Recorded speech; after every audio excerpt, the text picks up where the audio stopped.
Women, it's finally time to meet today's guest, a true Hollywood acting legend who has dazzled us in films including Sense and Sensibility, Love Actually and Nanny McPhee. No doubt dazzling us again today. Please welcome Emma Thompson.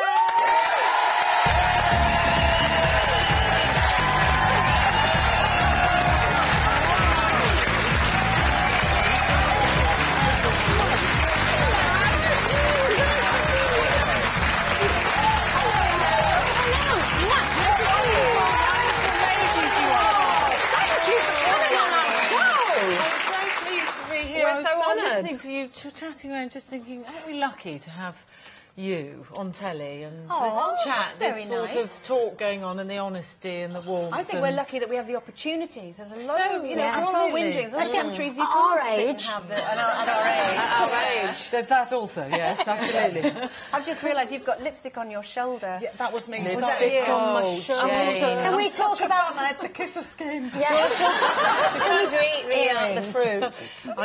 You know, well, anyway, it pertains to our discussion today, but one of my earrings is a radish. Yes. And the other one is a carrot. Oh. Funny that. Yes. Yeah. Funny that. Yes. Yes. And that's because you've well, explain the box that's in front of you, and then this will all make sense. Oh, all right. Well, so 2 years ago, I was in Scotland with my family, and I got a little...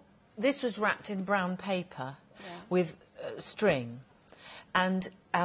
inside there was a half-eaten radish and a letter from Peter Rabbit saying, would you... I've heard you're quite naughty, like me. I'm 110. I hear you're slightly younger. And I wonder if you'd write me another story. And I just was so... It was so touching. Yeah. And the... Look. This is the actual thing. Look at that. Oh, this is his jacket. Look at that. How can you say no? How could I say no? Even though you thought... the real Peter Rabbit? Yes, it's quite a small rabbit, isn't it? It's a miniature rabbit. Anyway, I just said, of course, I'll give it a go. Yeah. But, you know, if I'd received a formal letter from Warren, from the publisher, saying, would you follow in the footsteps of one of... our country's greatest geniuses, Beatrix Potter, I would have said, don't be ridiculous, I can't do that. Yes. But because Peter Rabbit asks you. Powers of persuasion. Yes. But have you ever written a book before?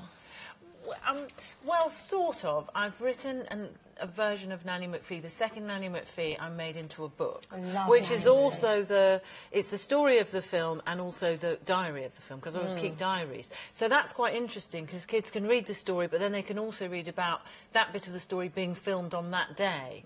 So it's a kind of combination thing. I don't think of myself as an author in that sense at all. This Peter Rabbit, your story, is the 24th story, is that right? Yes, and he's 110 now, and this is the first time he's had a new story. Did you grow up reading the books or having them read to you? Oh, yes, yes. So you love him? I mean, I think I was very lucky because my dad wrote The Magic Roundabout. He was responsible for Dougal and... Yes, so that wonderful mellifluous voice that he had. But, of course, you know, he wanted to read A Fierce Bad Rabbit, because, you know, there's only about 2 words on each page. Yeah. And we wanted The Tale of Mr. Todd, which is about as long as the Satanic Verses. You know, it's a long, it's a big... For bedtime story terms, it's 40 minutes. As a parent, I know what that's like. You want short chapters, get to the point. And you cut it, don't you? As you go, anyway, I'll just cut down to that bit. And then my daughter, a couple of years in, said... You've missed out the part about the bones.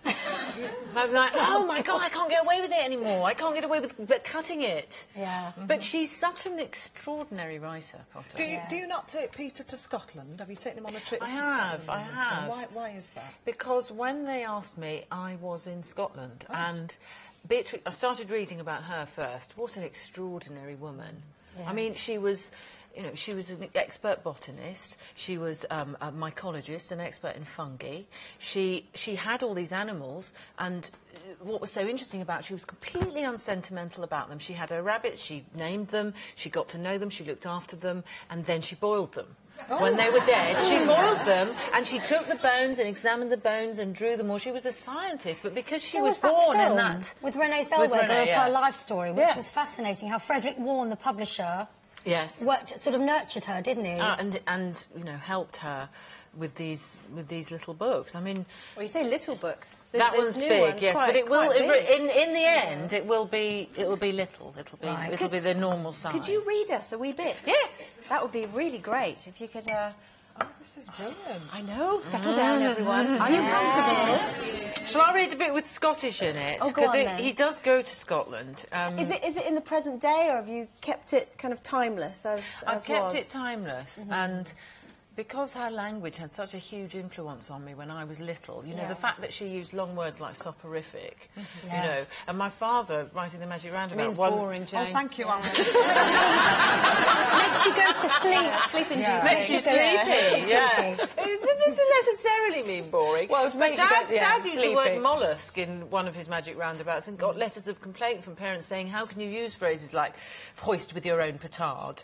You know, because they said children don't understand that, but children understand things instinctively or in context, or they ask someone and then they use the word for the next 3 weeks. You know, that's what's so try and get soporific into the dinner table conversation tonight with mine too. Yeah, they're 10 and 5. This could be interesting. Perfect. All right, so he goes to Scotland and here he is. And it's a bit of a... I mean, he doesn't expect... It's an accident because he's been stealing as usual. From Mr. McGregor's garden? Well, sort of, yes. Yeah. So, he ran until he could run no more. Panting at the foot of a tall pine tree, he looked about. A stream ran clear over mossy grey stones, harebells bobbing at the rim. The call of a buzzard made him look up in fright to see high purple hills. Peter, who had a sore paw from running, limped out and stared.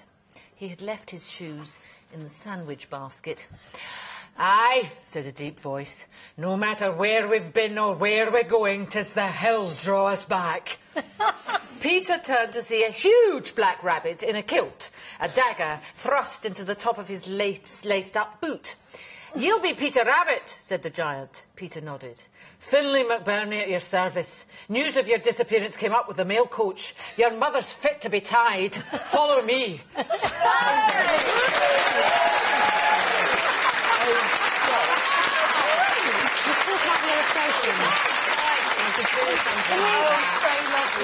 Can we talk about the illustrations? Because the most beautiful watercolour paintings, aren't they? Eleanor Taylor, our illustrator, is so extraordinary. Let's find one that you can... This is Peter getting into a gigantic radish. Yeah, well, I think we saw them as you were... Did you see it? I just wanted to get her a mention. She's amazing, isn't she? No, she's extraordinary because she has... I suppose, like me, we were both in the same boat. We were thinking, God, follow Beatrix Potter. She's a genius. But we can take the influence and the sort of feel of her. And Eleanor's Peter is slightly different to Beatrix Potter's, but still has this kind of curious...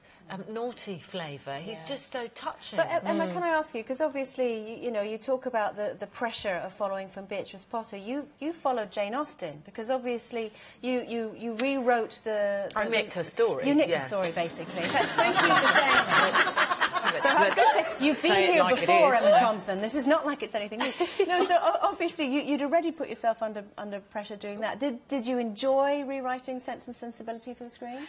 Adapting is great. I did enjoy it very much. I mean, it's full of jeopardy, you know. I can remember saying to a woman in a plane where she was so excited, she said, "Oh, it's marvellous, and I hope you've kept Jane. She's just a marvellous character." I said, "No, I've cut Jane," and she literally just turned away. She walked away from me. She didn't even say anything. She just literally stopped talking to me and walked away.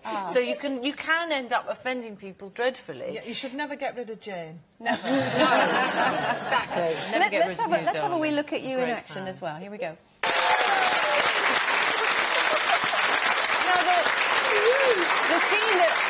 The scene that we just watched there was you and a really young Kate Winslet. She was 19. Was she? Was that one of her first major roles? Yes, I remember her standing in the corridor. She was the last late girl to come and see us that day, and I ran past her. I said, "Oh, sorry, I've just got to go and pee," and it sort of relaxed her, you know, because she was scared.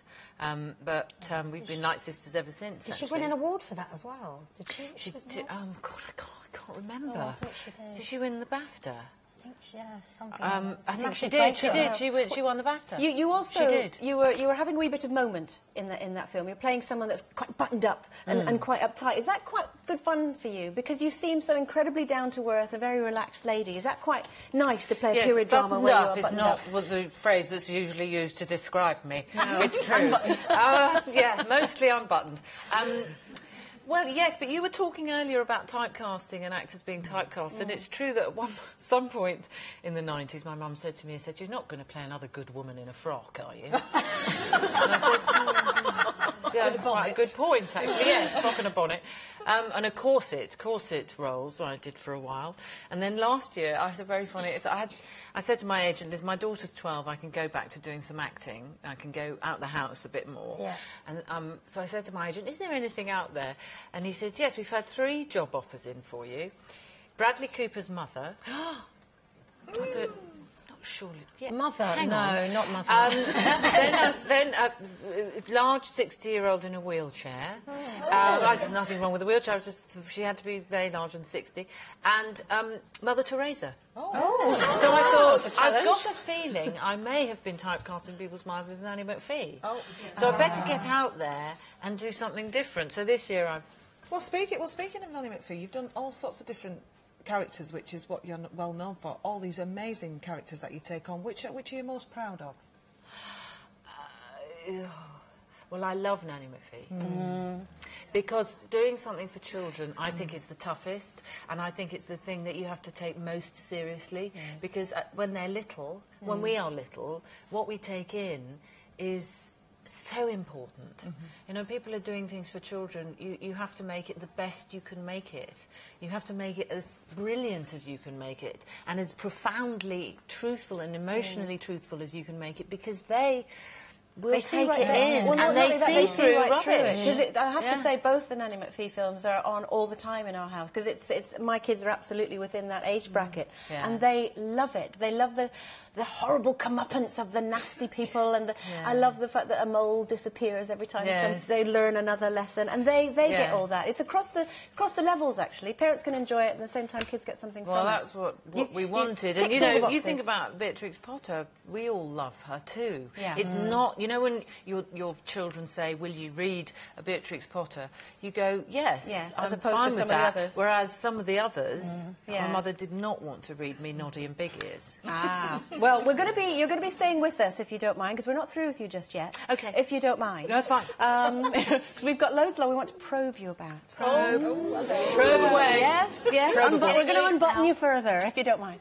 So, as I say, Emma's going to be staying with us for now. But if you win our competition, you could boost your bank balance by £25,000. If you want to be a winner, take a look at this question.